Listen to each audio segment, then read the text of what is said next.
I knew I was being erased the moment they moved my desk. Not fired, not demoted, just relocated to the back corner of the office next to the humming server rack that sounded like a dying refrigerator. It's funny how silence can be louder than words. No one said a thing, but everyone understood what it meant. I was no longer part of the conversation, only the paperwork.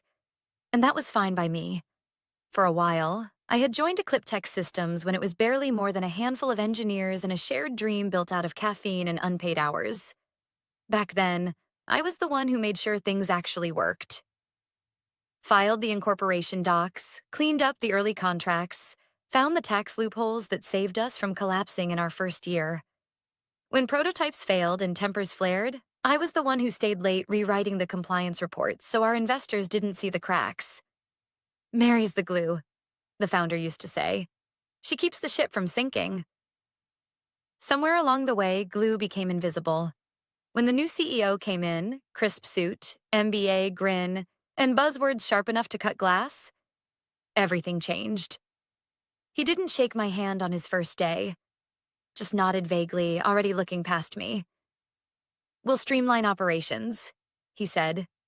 Translation, he wanted names, not work. And in a world obsessed with titles, I was a nobody. Still, I didn't complain. I've seen empires built on ego collapse faster than a bad soufflé. The secret to surviving in corporate jungles is simple. Never fight for credit. Fight for evidence. Paper trails don't forget. People do. So while the new leadership strutted through boardrooms pitching innovation decks I'd formatted, I stayed in my corner, doing what I did best. Documenting, reviewing, filing. Quietly. Meticulously. My name was on the fine print, not the headlines. Then one morning, during an all-hands meeting, I caught the CEO's words like a slap. "Mary just handles the paperwork," he said, chuckling. Brilliant with forms, though. Everyone needs one of those. Laughter rippled around the room. Polite, nervous laughter. The kind that fills space when no one wants to disagree with power. I smiled. Even clapped once. Because that's the trick, isn't it? You let them underestimate you.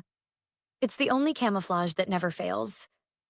What he didn't know, what none of them did, was that for the last 7 years, every time they'd filed a provisional patent, every time an engineer sketched an idea on a napkin, every time legal panicked over phrasing that might violate an NDA, it had gone through me.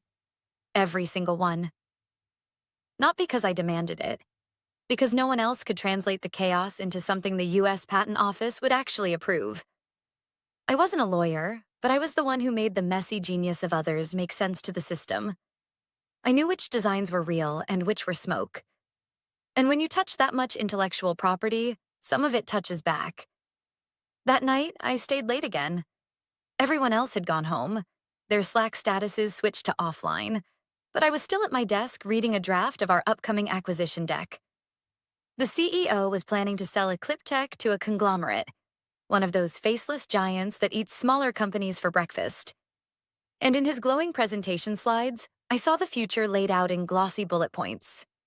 Streamlined transition, unified leadership, core assets fully secured.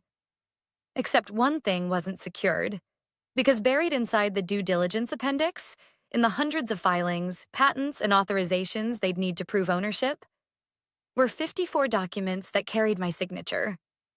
Some as co-author, some as sole drafter. All legally binding, all verifiable. And not once had anyone ever asked me to sign a work-for-hire clause. I sat there, staring at the screen while the office lights flickered in the reflection of the glass wall. For years, they'd dismissed me as the paper pusher, the note-taker, the quiet one. But the truth was written right there, black ink on federal records. I was the architect behind half of what they were selling. I didn't plan revenge. I didn't plan anything at all.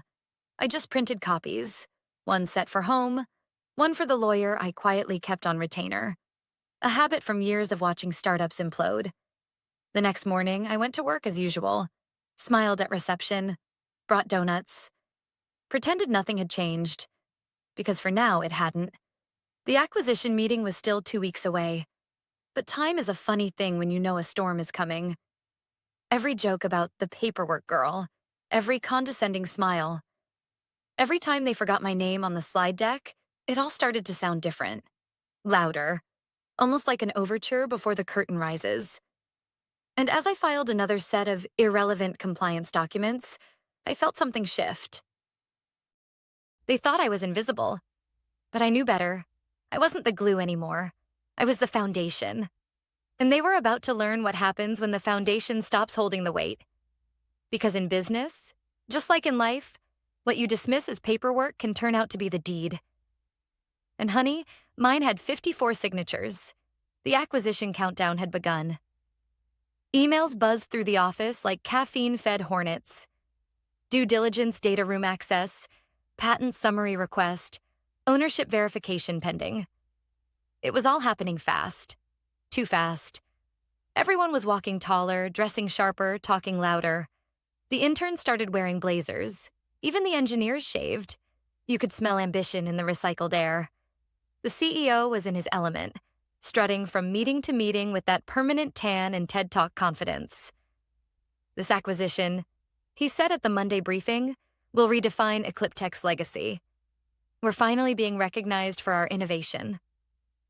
I stood at the back, clipboard in hand, taking notes like always.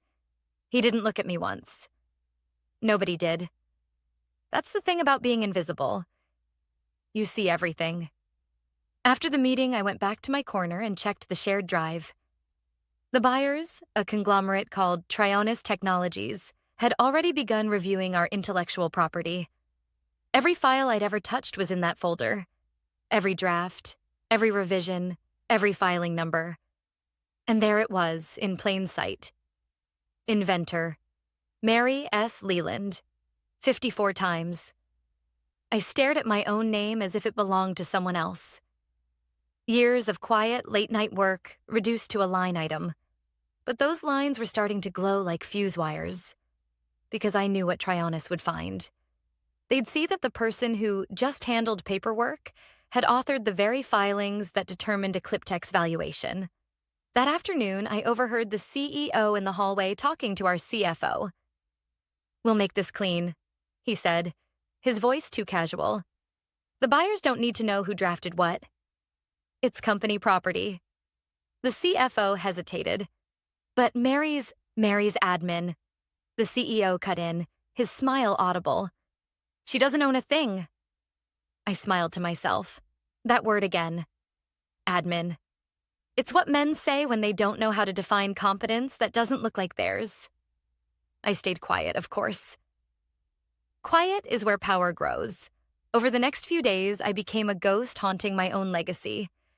I'd see my work in presentations, my phrasing in legal summaries, my language in investor decks, all stripped of my name. Maddening? Sure. But I'd learned long ago. Emotion clouds precision. And precision was my weapon. By Thursday, Trionis had started requesting clarifications. I saw the emails as they came in. Please confirm inventorship details for filings 2043 to 2057. Requesting original documentation of co-author acknowledgement. The CEO's assistant forwarded them straight to legal, tagging the CEO with, "Handled internally. No need to involve Mary." They were panicking. Quietly. You can always tell when a leader starts copying legal on every sentence. That evening, I got a message from an old friend, Dylan, one of the engineers from the early days. He'd been looped into the acquisition team as a technical consultant. "Hey Mary, quick one. Trionis asked if you're still with the company." "Why?" My fingers hovered over the keyboard. Then I typed, "Because they finally read the fine print." I didn't elaborate. On Friday morning, the CEO called a core team alignment session. Translation, damage control. I wasn't invited, naturally, but my access still worked. Years of setting up compliance systems had their perks. So while they were in the glass conference room upstairs, I opened the shared folder titled IP Due Diligence Response. Inside were edited drafts of the filings, mine, with my name replaced by corporate entity Ecliptech Systems. I leaned back, exhaled, and let the weight of it settle. They weren't just ignoring my work anymore. They were rewriting history. I didn't confront them. Not yet. I just began quietly restoring the truth. I opened my private archive, the one I'd built out of habit, and cross-referenced every altered document against the originals I'd printed and time-stamped years ago. Each carried a federal filing ID, an unchangeable digital record. You can Photoshop a name, but you can't rewrite a timestamp in the USPTO database. By the time the office emptied for the weekend, I'd built my own folder, 54 PDFs, perfectly ordered, annotated, undeniable. I renamed it Inheritance, because that's what it was. That night, I couldn't sleep. I lay awake replaying every meeting, every time someone had taken credit for my work, every time I'd stayed late so someone else could present my findings the next morning. It wasn't bitterness. It was clarity. I thought about what Dylan once said years ago, when we were debugging a prototype at 2 a.m. "Mary, you're the system." I'd laughed then, but now I understood. Without me, the company didn't run. It merely pretended to. Monday arrived with its usual fake cheer. The CEO strutted into the office with a fresh haircut and said loud enough for everyone to hear, "The acquisition board meets Wednesday." Let's make it seamless. That word stuck in my mind all day. Seamless meant no interruptions, no surprises. And yet, surprises were exactly what Trionis was about to find. Because while they thought I was the paperwork girl, I was also the paper trail. And in the world of billion-dollar acquisitions, the paper trail isn't background noise. It's the truth. And the truth has a way of resurfacing, especially when it carries your name 54 times in black ink. By Tuesday morning, the air in the office felt heavier. You could almost taste the panic hiding under the smell of burnt coffee and ambition. The acquisition board from Trionis was scheduled to arrive the next day. Everyone was pretending to be calm, but the nervous energy crackled through the hallways like static. I watched from my desk as the CEO rehearsed his vision speech in the glass conference room, gesturing dramatically at slides that weren't his. He'd been talking for weeks about clean IP portfolios and streamlined ownership structures. Phrases that sounded good until someone actually checked them. And someone had. At 9:47 a.m., an email popped into my inbox. Forwarded by accident, as most good things are. The subject line read, "Urgent, Inventorship Verification Inquiry." The message was short. A Trionis legal associate was requesting direct confirmation from Ms. Leland regarding filings number 2028 to number 2082. It was polite, clinical, but I could feel the tremor between the lines. They'd seen my name. I knew what that meant. They were starting to question who really owned what they were buying. 10 minutes later, my office phone rang. An internal call from HR. "Hey, Mary," came the bright, artificial tone of Kara, our HR director. "The CEO would love to have a quick chat upstairs, just to align before the board meeting." I almost laughed. Align. That's what they call it when they're about to ask you to disappear quietly. When I stepped into the executive floor, the atmosphere shifted. The receptionist didn't smile this time. The blinds were half closed, casting long shadows across the hallway. The CEO's assistant gave me a tight nod and gestured toward the small conference room. Inside were 3 people: the CEO, Kara from HR, and Tom from legal. The same trio you see in every story that ends with the word termination. "Mary," the CEO said smoothly, "thanks for coming up." He was smiling too hard. "We've had a little misunderstanding in the acquisition paperwork. Nothing serious, just some clerical mix-ups involving your name on old filings." "Mix-ups?" I asked, my voice calm. He nodded quickly. "Yes, apparently your name was listed as an inventor on some legacy patents. Total coincidence, of course. The buyers just need clarification that you were in an administrative role, not a contributing one." Tom slid a document toward me across the table. A single-page statement, already printed. My name at the top. At the bottom, a signature line. This confirms that any inventorship or authorship listings naming Mary S. Leland were administrative in nature and do not imply ownership or intellectual contribution. I read it once, then again, slowly. Kara shifted uncomfortably. The CEO kept smiling. "Once you sign, this all goes away," he said. "We can't have delays, you understand. Trionis needs clarity before tomorrow's session. I set the paper down. You want me to disclaim the patents?" "It's just formality," he replied quickly. "You're not giving anything up." "It's symbolic," I smiled faintly. Funny thing about symbols. They tend to have meaning. His jaw tightened. "Mary, this isn't personal." "Of course it isn't," I said. "It's business." And in business, we verify everything. I reached into my bag and pulled out a manila folder. Their expressions changed immediately. Inside were the original filing copies, stamped, dated, and certified by the patent office. My signature sat neatly beside the former CTO's. Tom leaned forward, his eyes scanning the documents. "Where did you get these?" "I filed them," I said. Silence. Just the faint hum of the air conditioner and the sound of the CEO's pen tapping against the table. He tried one last time, voice low. "You realize what this could do to the acquisition?" "You could cost us millions, Mary." "Think carefully." "I have," I said quietly. "For years." Then I slid the folder toward him. "You wanted paperwork.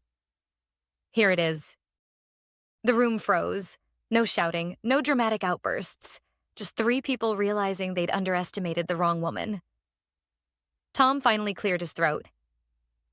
"We'll review this," he muttered, collecting the papers with trembling hands. "Please do," I said, standing. "And while you're at it, check the federal database." "You'll find my name there too." I left before they could respond. Back at my desk, I felt strangely calm. Not triumphant, not vindictive, just steady. For years, I'd been the one cleaning up their mistakes, writing the language that saved them from lawsuits, making sure every document was airtight. I had always protected the company, and now the protection ran both ways, whether they liked it or not. By late afternoon, whispers started spreading. People were talking in low voices near the break room. One of the engineers mentioned that the acquisition review had hit a snag. I didn't ask. I just kept typing, updating a report that no one would read. At 6:12 p.m., another email landed in my inbox, this time directly from Trionis Legal. "Ms. Leland, we appreciate your prompt verification earlier today. Could you please confirm your contribution scope for the remaining filings as well? Our audit indicates 54 documents naming you as inventor or co-inventor. No one at Ecliptech had copied me on that thread, which meant Trionis had reached out independently. The buyers had found the truth. And tomorrow, when they sat in that boardroom with the CEO boasting about his streamlined portfolio, they'd have a very different picture of what they were buying. They'd realize the paperwork girl wasn't background noise. She was the backbone. And the backbone was done bending. By the time I reached the office on Wednesday morning, the tension had a smell. Burnt coffee, nerves, and panic disguised as perfume. The Trionis acquisition team was already there, all suits and smooth smiles, setting up in the glass conference room that everyone at Ecliptech now called the stage. I passed the CEO in the hallway. He didn't look at me, just straightened his tie, adjusted his cufflinks, and walked faster. That was my first clue something had cracked. The second came 10 minutes later when legal sent out a vague message about minor delays in documentation review. In corporate language, that's code for something's on fire. I stayed at my desk, close enough to hear the muffled voices upstairs, but far enough to remain invisible. At 9:15, the first email hit. Request for clarification. Inventor listings and ownership structure discrepancies. Filings number 2028 to number 2082. Requesting full documentation. They'd found it. The same folder of filings the CEO had tried to bury under corporate entity revisions. and now Trionis wanted answers. Around 10 a.m., the conference room door opened, and Kara from HR appeared at my desk, pale and tight-lipped. "Mary," she said softly, "they need you upstairs." "Now, do they?" I asked. "Yes, please." Her tone wasn't a request. It was resignation. When I walked into that room, the temperature seemed to drop. Around the table sat the CEO, two Trionis lawyers, our CFO, and the head of legal. Laptops glowed. Papers were spread out like debris after a storm. The CEO smiled, that thin, strained version of a smile people wear when they've already lost but don't know it yet. "Mary," he said, "thank you for joining us. We just need to clear up a few details for our friends from Trionis One of the lawyers." A silver-haired woman with calm, surgical eyes gestured for me to sit. "We appreciate your time, Miss Leland. There seem to be multiple filings where you are listed as inventor or co-inventor. Could you confirm that's accurate?" I nodded. "It is." The CEO jumped in, fast. To clarify, Mary supported documentation efforts. She didn't contribute to the lawyer raised her hand. "Mr. Kent, we're aware of your position.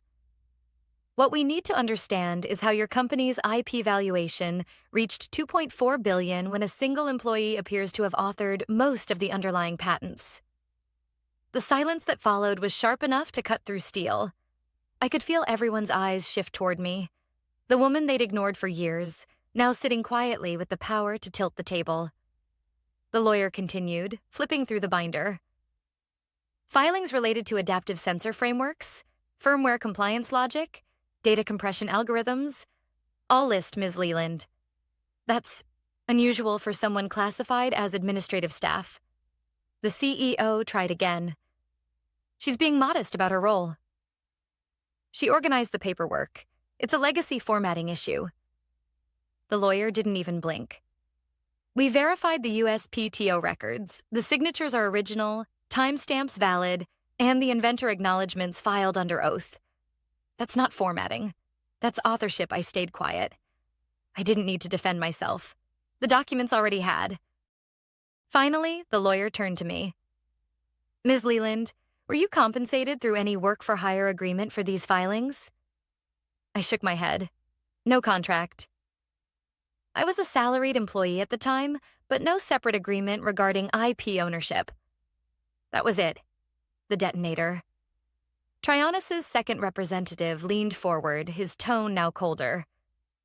"Then Ecliptech cannot prove ownership. These filings form the core of your valuation. If they don't belong fully to the company, we can't proceed."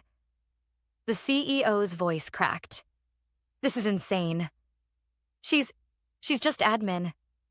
The lawyer looked at him steadily. "Then you should have read your own contracts." It was quiet after that. Not peaceful quiet, the kind that hums with humiliation. The CFO looked down at his notepad. Legal rubbed his temples. Kara stared at the wall. I spoke only once more. "You asked for clarity," I said softly. "Now you have it." The CEO looked at me, fury barely hidden behind his eyes. "Do you have any idea what you've done?"